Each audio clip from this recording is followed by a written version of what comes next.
The US job market just hit its worst hiring numbers in 15 years, and it's not just a slowdown anymore. What's up, guys?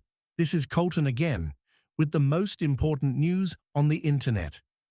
According to CNN, American businesses are adding workers at the weakest pace we've seen since 2009.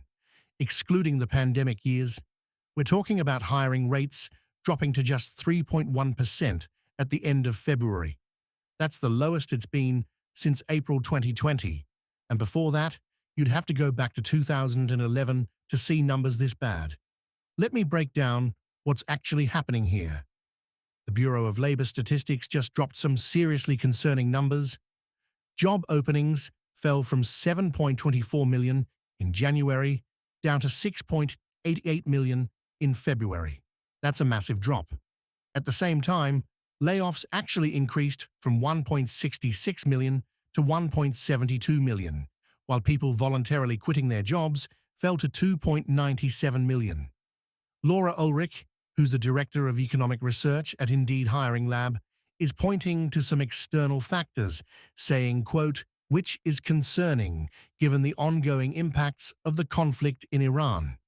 She's worried that if businesses see their costs rise, quote, they may be forced to reckon with tough decisions such as raising prices or reducing hours and workforce.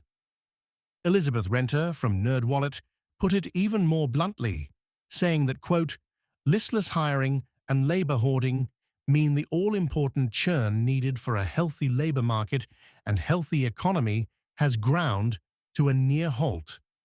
That's economist speak for saying our job market isn't just slow, it's basically stuck. Now here's the crazy part that nobody's talking about. This isn't just about fewer job postings. What we're seeing is something economists call labor hoarding. Companies are keeping their current workers but refusing to hire new ones. This creates a two-tier economy where if you have a job, you're probably safe. But if you're looking for work, you're completely locked out. This pattern is actually more dangerous than mass layoffs because it's invisible and it lasts longer. So what does this mean for regular Americans? If you're currently employed, your job is probably secure because companies are holding on to workers. But if you're job hunting, recent graduates, or trying to switch careers, you're facing the toughest market in over a decade. And here's where it gets interesting. This could actually trigger a recession faster than mass layoffs would. Because when people can't find new jobs, they're spending money, which hurts businesses, which makes them hire even less. It's a vicious cycle that feeds on itself. Are you seeing this hiring freeze in your own job searches or at your companies? Are employers just not hiring, or are they being super picky about who they bring on? Drop your experiences in the comments below. I'm reading every single one. I'm Colton with AI Page. See you tomorrow.